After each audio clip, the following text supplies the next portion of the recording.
పోసాని అనుచిత వ్యాఖ్యలు సహించలేకనే ఫిర్యాదు చేశా. వైసీపీ హయాంలో ఫిర్యాదు చేసినా ఆనాడు పోలీసులు పట్టించుకోలేదు. అందుకే కూటమి ప్రభుత్వం వచ్చాక మళ్ళీ ఫిర్యాదు చేశా. తప్పుడు మాటలు మాట్లాడే వాళ్లకు ఈ రాష్ట్రంలో చోటు ఉండరాదు. అసభ్యంగా నోరు పారేసుకునే ఎవరినైనా కటకటాల్లో పెట్టాలి. పోసాని కృష్ణమురళిపై ఫిర్యాదు చేసిన మణి. నమస్తే, నా పేరు జోగినేని మణి.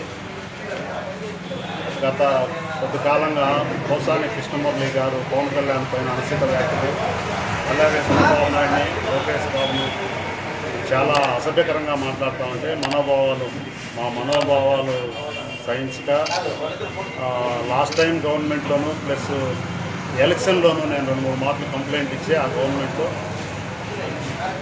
దానిపైన అంత రెస్పాన్స్ లేదు. ఈసారి రాష్ట్ర స్థాయి లీడర్లకు అందరికీ, రాష్ట్ర స్థాయి ఆఫీసర్లకు అందరికీ పెడుతూ అతను మాట్లాడిన అసభ్యకరమైన మాటలు,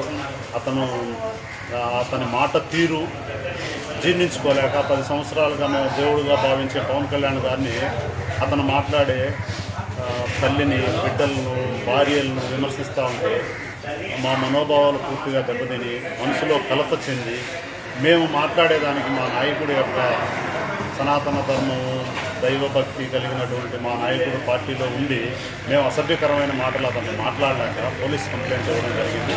గత 2-3 ఏళ్ళుగా కంప్లైంట్ ఇస్తూనే ఉందా. గత 24వ తారీఖు, ఫిబ్రవరి 24వ తారీఖు, 23-24 తారీఖుల్లో 2 మార్లు పోయి కంప్లైంట్ రాసింది. ఈసారి ఈ విధంగా మా నాయకుడిని మాట్లాడుతున్నారు, అతని పైన కేసు బుక్ చేయండి అని చెప్పి రిక్వెస్ట్ చేసుకొని రాష్ట్ర స్థాయిలో తీసుకోవడం జరిగింది.